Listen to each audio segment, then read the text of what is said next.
Hello everyone, welcome back. We were discussing part D of question number 3, and I was talking about how having fewer firms would not be able to benefit consumers. The first point we mentioned was that it would create a monopoly situation. Obviously, when there are fewer firms in the market, it creates a monopoly situation with few firms in the market distorting by way of prices, higher prices, and providing the consumers with a lower level of quality of output, or by restricting the amount of quantity in the market. As a result, there would be a lesser amount of variety available in the market, so the choice would reduce greatly.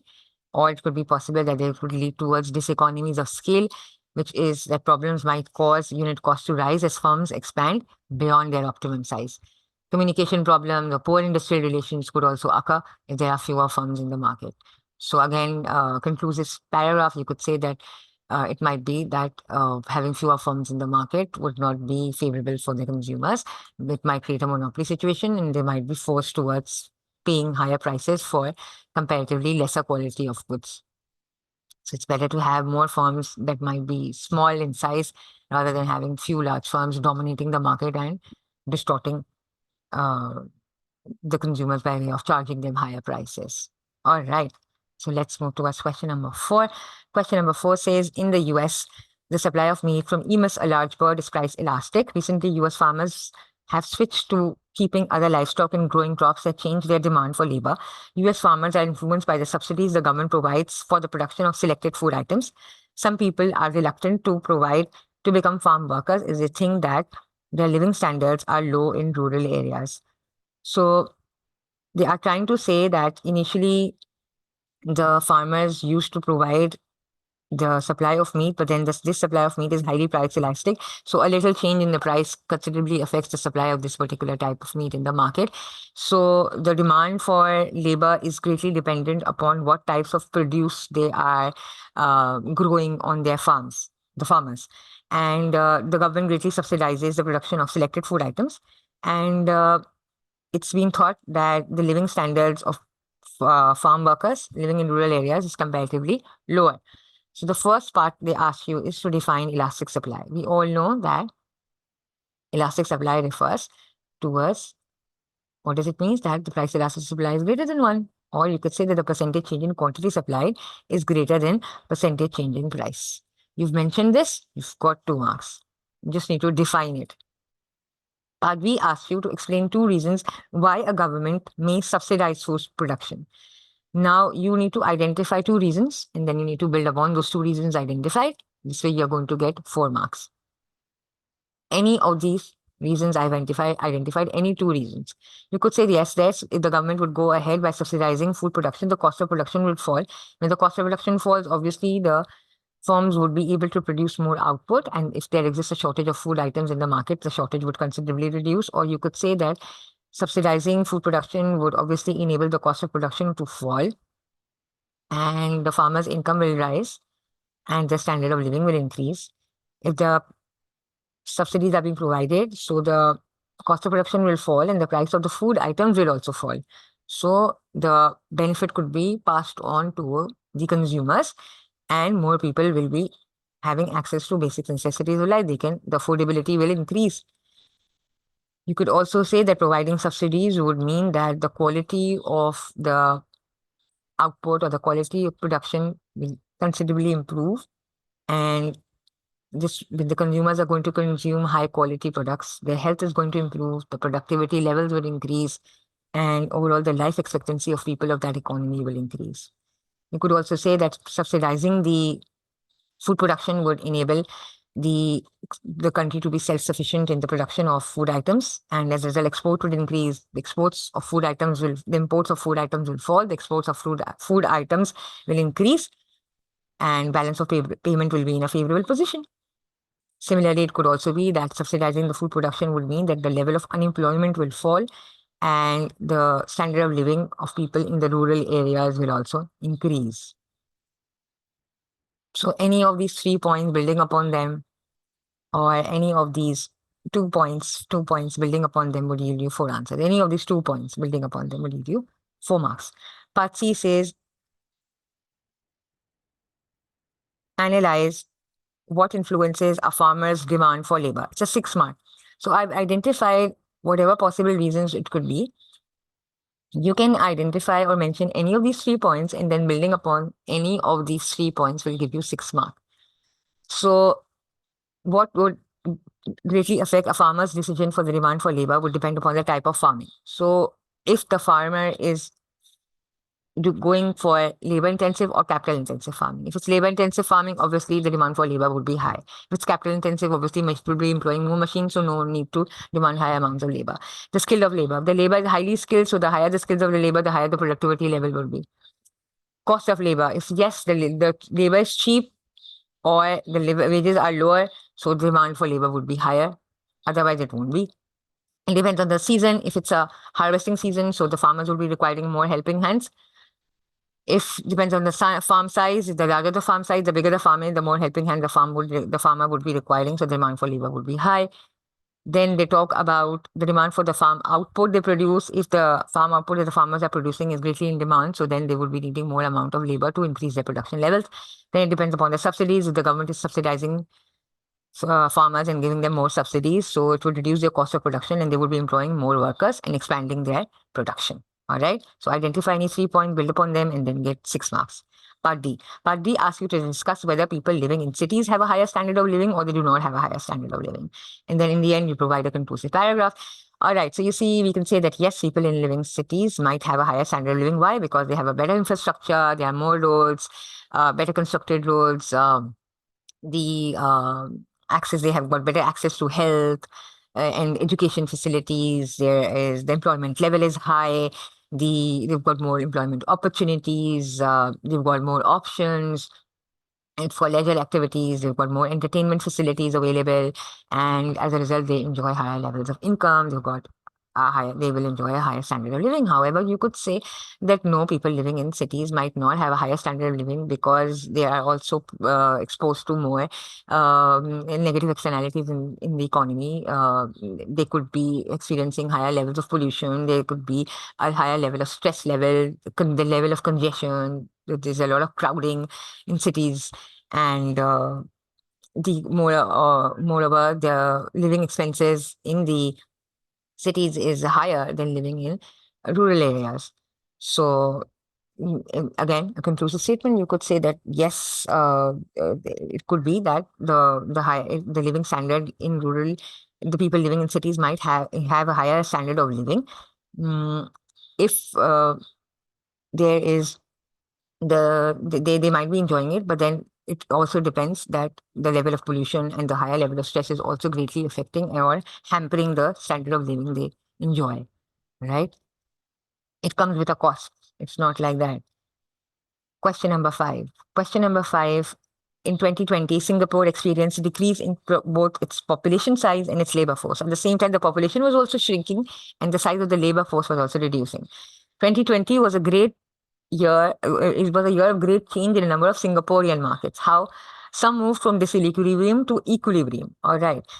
Despite all these changes, Singapore managed to increase its exports of goods and services. So despite all this turmoil, Singapore was still able to increase its exports of goods and services. So first part they ask you is identify 2 benefits of a decrease in a country's population size. So you just need to list. Identify means figure out, list. Just write them down. All right. No need to elaborate.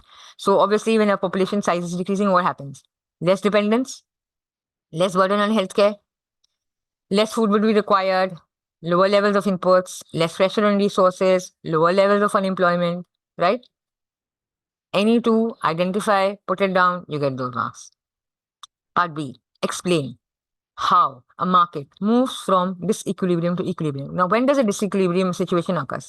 When the demand does not meet supply, right? When the demand is not equal to supply. It could be either possible that the demand is greater than supply or the supply is greater than demand. इसके अलावा तो कभी कोई situation नहीं होती ना. The disequilibrium occurs only in the situation when the demand is not meeting supply. Either the demand exceeds supply or the supply exceeds demand. So if in the first case, he says demand is greater than supply, what would happen? A shortage occurs and the price would rise. See, so you can explain the situation, you can draw the graph, and 2 marks straightforward you will be awarded by the examiner. You draw the demand curve, use the supply curve, and you will show that yes, E was the equilibrium position, but then initially the price was P. So now the situation is moving from disequilibrium to equilibrium. So you see the yellow part that I have highlighted was a shortage. And now you move towards the equilibrium position, the price has risen and the quantity has reached to an equilibrium position. Or you could say that a disequilibrium could occur when the supply is greater than demand. So what happens when the supply is greater than demand? There would be a surplus in the market, so the price would fall. This will cause the price level to fall, reaching a situation of equilibrium. Again, you can construct this graph, price on the vertical axis, quantity on the horizontal axis. Initially, the yellow part shows that there was an excess supply because the supply was, you see, the supply was this much was being supplied and this much was being demanded. So this entire area was the excess. This entire area was the excess. So as a result, the price fell and equilibrium situation was restored. Part C. Part C says analyze using a PPC diagram the effect of a decrease in the size of a labor force on its economy. Now, it's a 6-marker. 4 marks is for the PPC curve, the correct construction and the labeling of the PPC curve, and 2 marks for its analysis. Now, you are going to show by way of a PPC curve how a decrease in the labor force will affect an economy. Now, the labor force is shrinking. So what would happen? The entire PPC curve would shift inwards, right? So 4 marks is being awarded for a construction of a correct PPC curve. Now, how are these 4 marks distributed? If the first mark will be awarded to you if you've correctly labeled the axis. On the vertical axis, you mark goods. On the horizontal axis, you mark services. You've drawn the initial PPC curve. Initial PPC curve was A. Then you've constructed the new PPC curve, that's B. The last 4 mark will be awarded to you if you've shown the shifting arrows. You've done this, 4 marks awarded for the correct PPC curve. Now you will present your analysis. What will you write in your analysis? In your analysis, you will say that a fall in the labor force reduces the factors of production for a country, which in turn reduces the productive capacity of the country, right? Hence, the overall level of output or hence the productive potential of the economy or of the country falls, right? This is the analysis you will write. You've done that, 6 marks being awarded. Part D. Part D says discuss whether or not an increase in exports will benefit an economy. All right. So you are going to say that yes, it could be possible that if the country is increasing export, it would be benefiting an economy. You could say that if the country is, the production level is increasing, and this would mean that the country would be producing more and probably using more amount of labor. So the level of unemployment in the country would fall. It would be exporting more goods. More export would mean that it would be getting hold of more foreign exchange. So the balance of payment will be in a favorable situation. And when more people are being employed in the economy, so the level of incomes would be rising and the people would be better off. They would be enjoying a higher level of standard of living. They would have better access to more high quality goods, or they could be now in a position to have access to more amount of goods and services in the economy. So the standard of living will increase, and overall the country would be experiencing a higher level of economic growth. And the resources are then the government, when the government will be earning higher levels of foreign exchange, so then the government will be using the revenue earned to better develop the infrastructure resources available. And it could also be possible that since the level of economic growth in the economy is increasing and the standard of living of the country is improving, so the country would be attracting more investors and the level of investment in the countries would be increasing. MNCs, more multinationals would be willing to invest in your country, and overall the level of production would expand. Right. However, you could say that no, it might be possible that increase in exports might not benefit an economy. Why? It might yield towards negative externalities. It could be that the level of resources, the rate at which the resources are being used, it might lead towards depletion of certain resources, or it could yield towards negative externalities. Maybe it's increasing the levels of pollution in the economy. Maybe if you are exporting more goods, it's yielding towards a shortage. You have lesser food items, you have lesser goods and services in your economy to be enjoyed, and as a result, uh, it would yield to demand pull inflation. Or you could say that increasing the level of export would mean that the demand for labor would be higher, so the this would cause the wages to increase. And in order to get hold of labor, the firm would have to offer higher wages to the labor, and as a result, the cost of production would increase. This might lead towards cost push inflation. And you could also say that it could also lead that, all right, if it's leading towards more exports, so it could also be increasing the exchange rate. So if the exchange rate is increasing, so it could be possible that your exports would be getting a higher price. So you might lose export competitiveness. Then it won't be cheap to import goods rather than exporting goods. Your exports might get pricey. So, so in the conclusion, you can say that yes, an increase in exports can benefit an economy as long as the level of externalities are maintained at a particular level, or the depletion of resources is not uh, being done at the expense of increasing exports.